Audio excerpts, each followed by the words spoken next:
What's up, guys? Welcome back to the channel. Here we are with another reaction video. In this one we have Gravitas Plus, India and Russia, a time-tested friendship.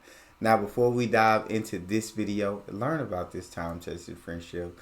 If you guys would like to support the channel by becoming a member, all you got to do is click that join button down below. Just give it a quick little tap and receive exclusive benefits that I know you guys would enjoy.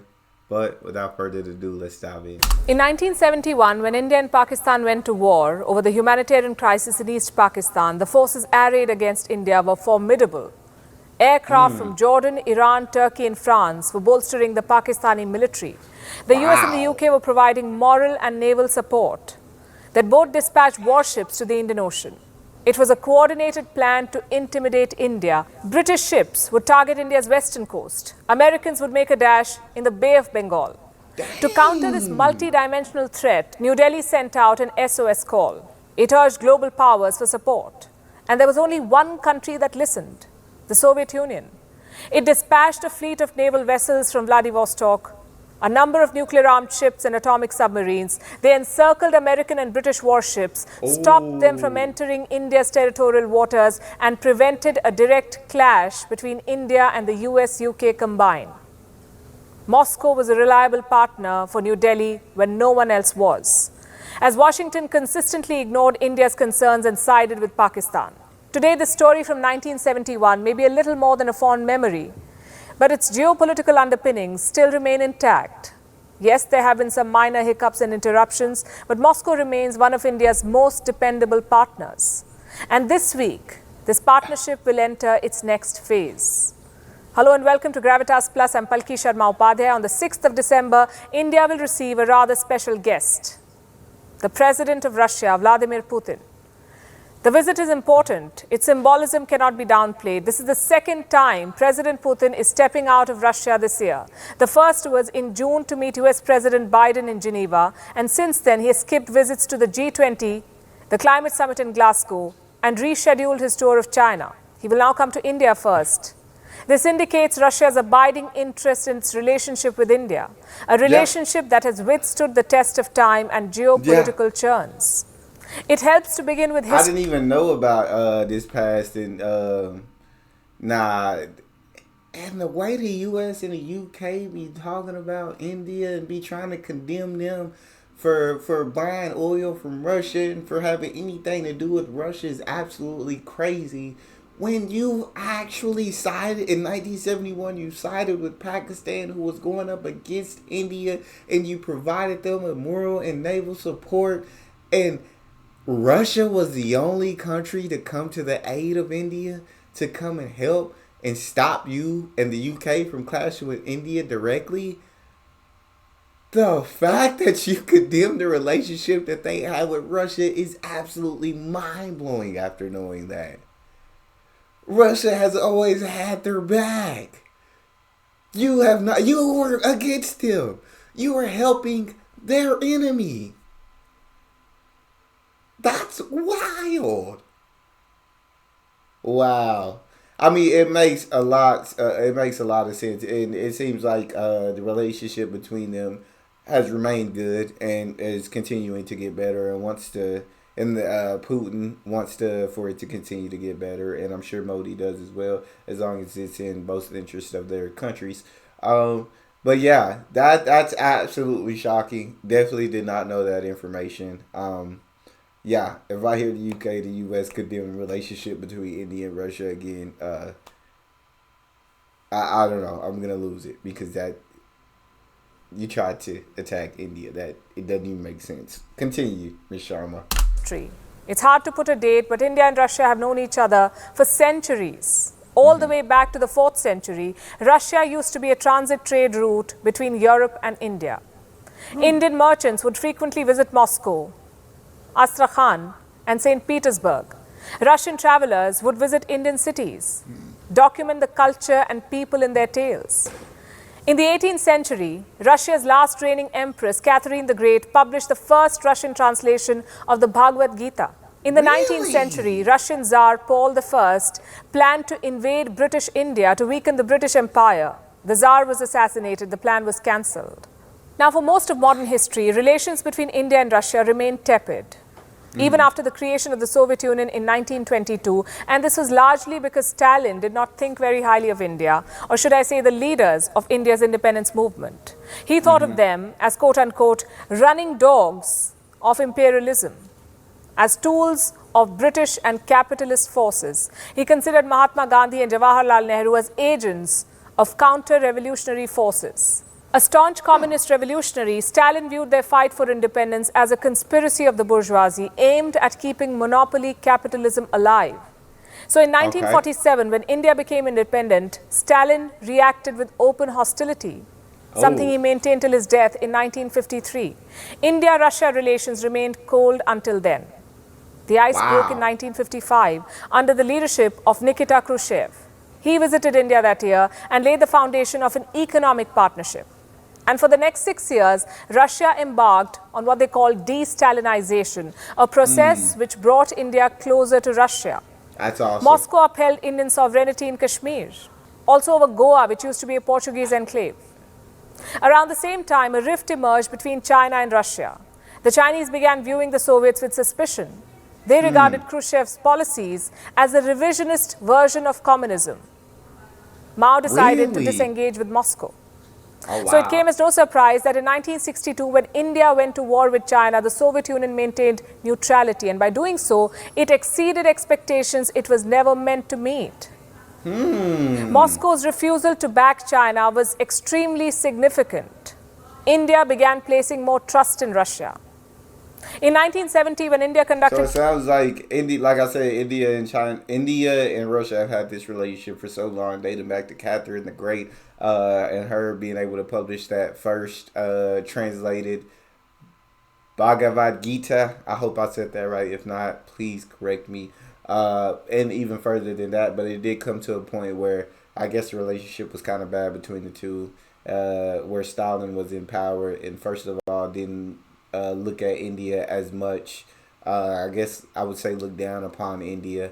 And then once India gained its independence, became hostile towards India. And so that kind of ruined that relationship until Stalin passed and Russia's new leaders got into power.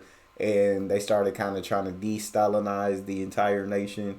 And that relationship began to grow closer. And then once India went to war with China in 1962 and Russia kept their neutralization, that actually gained or helped India gain more trust within Russia.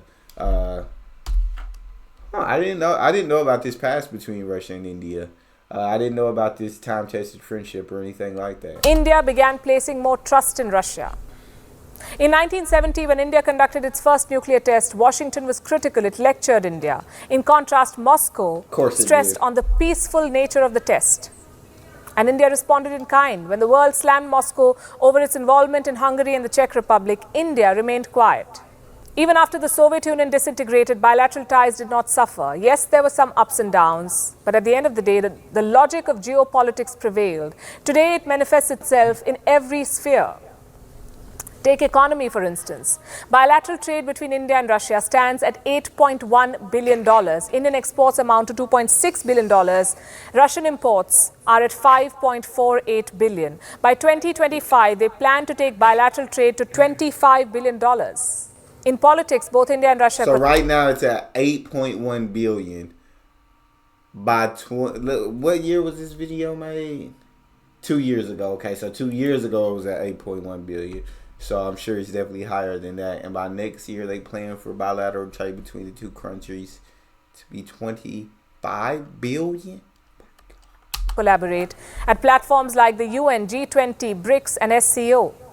In fact, it's often said that Russia brought India into the SCO, the Shanghai Cooperation Organization, in a bid to counter China. Then we come to defense. India is the second largest market for the Russian defense industry. Russia accounts for 68% of India's military hardware import, followed by the United States and Israel. The Indo-Russian Intergovernmental Commission is one of the largest and most comprehensive governmental mechanisms that India has with any country. Almost every department from the government of India attends it. India's foreign secretary recently stated that without Russian spare parts, our ships won't sail and our planes won't fly. Together, India and Russia have launched several joint military programs. Oh. Programs to develop state-of-the-art weapons like the BrahMos cruise missile, the Sukhoi fighter jet, the Ilyushin transport aircraft, and the Kamov twin-engine helicopters. India has also purchased and leased all kinds of military hardware from Russia, like the T-90S Bhishma battle tank, the Akula-2 nuclear submarine, the INS Vikramaditya. Dang. And how could we not mention the S-400 Triumph, the biggest bone of contention right now between India and the US. Why is that? You see, in 2018, India struck a $5.5 billion deal with Russia to buy the S-400 air defense system.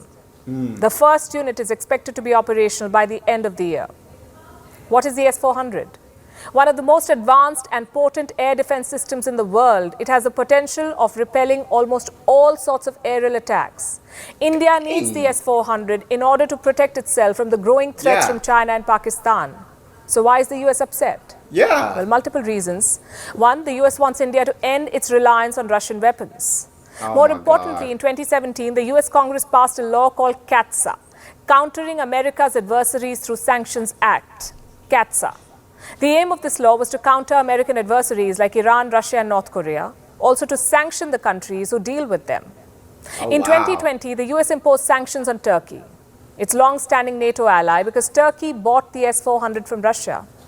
In January this year, a US congressional report warned that if India buys the S-400, it will be sanctioned too. Well, so, can y'all answer if US did end up buying the S-400?